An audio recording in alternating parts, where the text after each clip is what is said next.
What's up, guys, and welcome back to my channel. It's your girl Brittney. I am Brittney W on all social media, and today's video is a sit down kiki with me.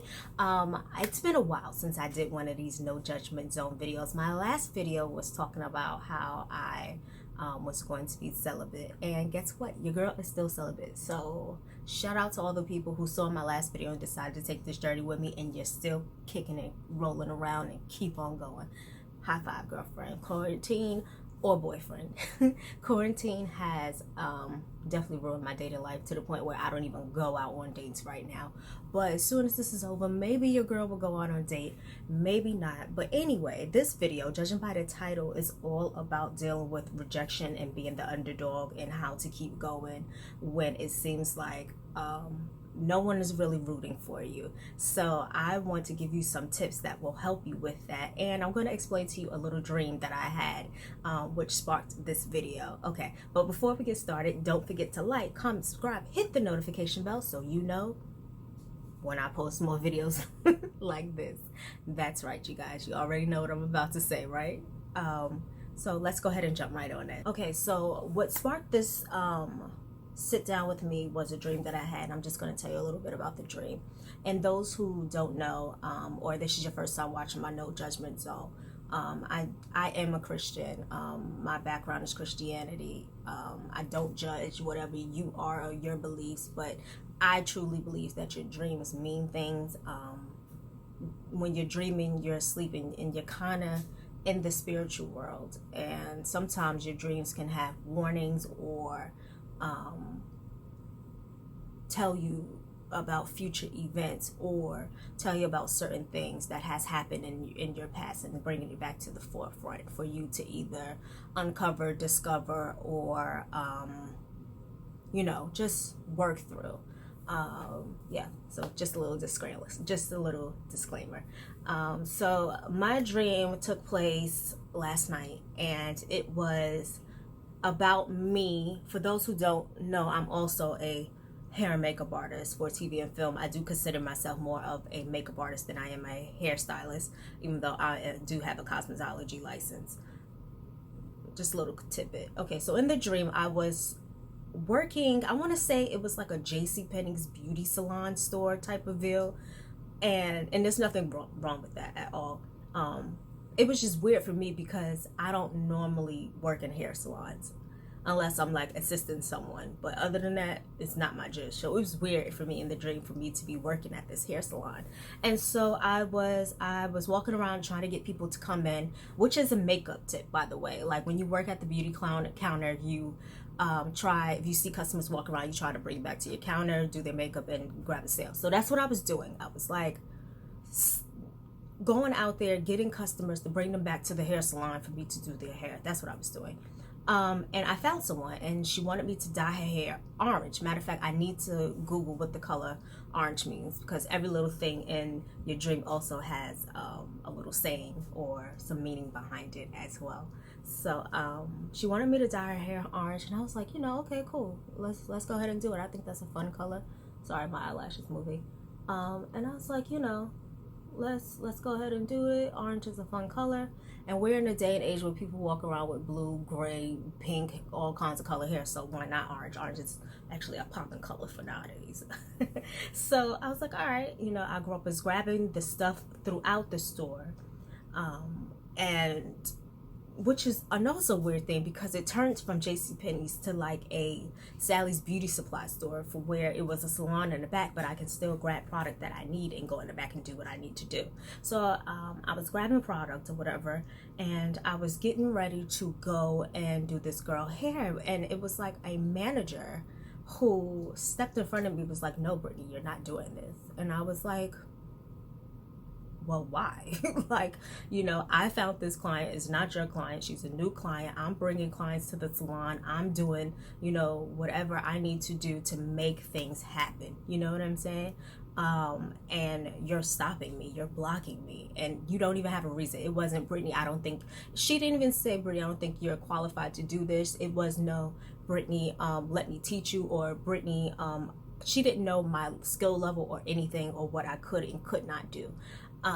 In the dream, which is weird. And she was just like, no, I just don't want you to do it. She was blocking me in the dream. And I immediately woke up after that. And I was like, whoa, that's deep. Needless to say, I've been a makeup artist in this industry for about 7 years, doing TV, film, print, runway, all that good stuff.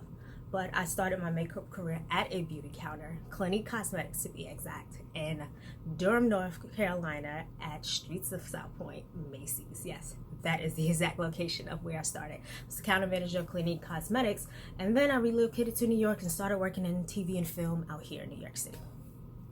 Needless to say, the dream to me was very intuitive of what has been going on in my life, as far as people not necessarily knowing my skill level or not wanting me to do certain things just because, for whatever reason, whether they were a hater, whether they were didn't think I was qualified and didn't know my qualifications. Mind you, in real life, I'm not dyeing no one's hair orange. You know why? Because your girl don't really do hair like that.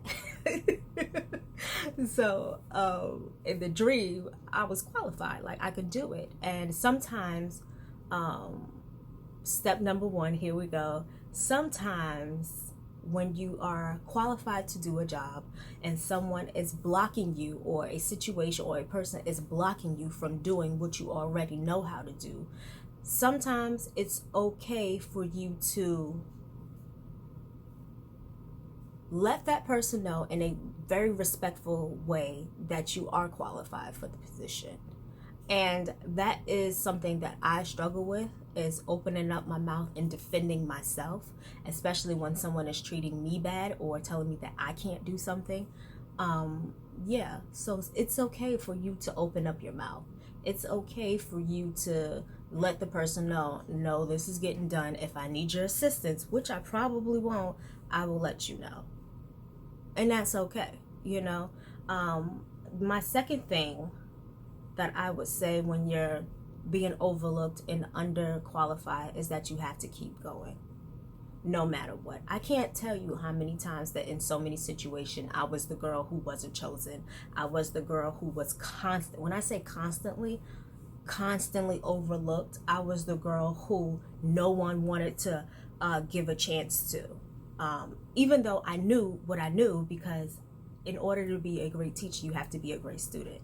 And I have, thank you to all the people and everybody who have watched, sat under and watched and learned through some of the most amazing people. But still, whether it was because of race, or I was a female, or they knew I knew more than them, or, you know,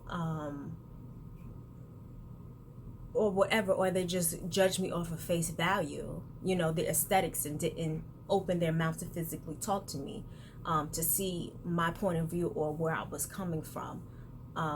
Yeah, sometimes you have to keep going no matter what. Step number 3 is, although I'm telling you to stick up for yourself, you have to know when to stick up for yourself. So I would say you have to know when to open your mouth and when to fall completely back and let the other person do what they're supposed to do, or do with whatever they're trying to stop you doing. Sometimes it's okay for you not to respond. It's okay for you not to tweet back. It's okay for you to not even say anything. And I know you don't know how many times, you see how passionate I am?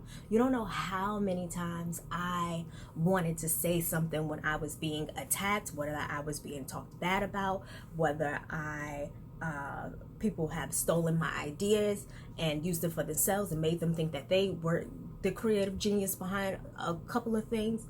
No. Sometimes you literally have to take a step back and not say anything and watch God work. That has been my slogan for 2020. Watch God work. I need to put watch God work. I'm gonna try and figure out a way how to put watch God work. For real. Because sometimes you don't need to say anything. Sometimes he will literally fight all your battles, and all you have to do is keep going. Like, so I would say have some discernment on when to speak and be like, yeah, I do know what I'm doing. And when I say speak up for yourself, I don't mean be mean or nasty or egotistical or belittling, or do not give them any of the energy that they are trying to give you. Stick up for yourself and be nice, be loving, be kind. You know what I'm saying? And if they reject it, then that's on them, for real. It really is. But in the long run, yes, sometimes you do have to know when to shut your mouth. You do. And that's something I had to learn. Sometimes no response is the best response. Sometimes your silence has the loudest scream and cry. Sometimes saying absolutely nothing and just sitting back and being like, okay. All right, cool. Sometimes being that person, sorry, it's bringing back emotions. And I'll tell you a story of when I had to do that. Sometimes just being quiet and letting your silence have the loudest noise, and your smile be the brightest in the room when the other person is wrong, or when you're being rejected or overlooked or belittled or talked bad about on social media, or just no one ever sticking up for you, no one really commenting and liking you or any of that stuff. Sometimes you have to be quiet. So I would say use discernment on when to speak up and when to be silent. Step number 4, I would say, is continue to grow. Continue to build whatever you are building. Continue to keep moving forward, and know without a shout of a doubt that God has the final say so. God has the final say so. Know that. Know that here in your heart. At the end of the day, God has the final say so. If he says, what was that? Michelle Williams, it's actually been playing in my head nonstop. When Jesus says yes, nobody can say no. And that's on period. Poop. For real. So keep working on your craft. Keep whatever your craft may be, whether it's accounting or banking or becoming a writer or working in entertainment or doing hair or doing makeup, whatever the case may be, keep working on your craft. No matter what, you have to keep going, keep moving forward. You have to keep moving forward. Step number 5, I would honestly have to say, is trust the process. Everybody wants success at like that, like a quick of a dime. We live in a microwave society. Sometimes, you know why Thanksgiving food tastes so good? Because it's been prepared for, like, the shopping was probably done a week in advance. The list was probably done 2 weeks before then. You go to the ingredients, then you get your ingredients, and you start cooking maybe the night or the previous night before Thanksgiving, and that stuff is just marinating. It's just good. You know what I'm saying? Like, that's why Thanksgiving food is so good. It's because it's been simmering, it's been sitting, the seasonings, the peppers, everything has just worked into that meat, and now it's ready. And now you're ready to sit down and eat. That's why people love Thanksgiving food versus these little microwave TV dinners. You know what I mean? Like, when it comes to your process and whatever it is you are called out here to do, and I do suggest sitting down and knowing what your calling is, and figuring that part out, is just trust the process. It's not easy, it's not fun, it's not all roses. There are some ups and down moments. There is some moments where you're gonna question yourself. Oh, let's go back to the one what I was talking about. And I was going to tell you guys a little story. Okay, so I was working, it was during Fashion Week, and it was I'm going to tell you, it was the Red Dress Fashion Show. I'm not going to tell you which year, I'm not going to tell you who, because it's easy to pinpoint who did what, who, where, why, and who was the celebrity person and all of this stuff. It's very easy to figure out the year I was talking about. So I got a well-known celebrity during that time. The original thing was, and this is not the first time that I've been on this person's team, this is not the first time that I've been on this person's list, This is not the first time that me and this person has met. I'm talking about not the celebrity, the person who hired me or whatever, whose name I'm not going to mention.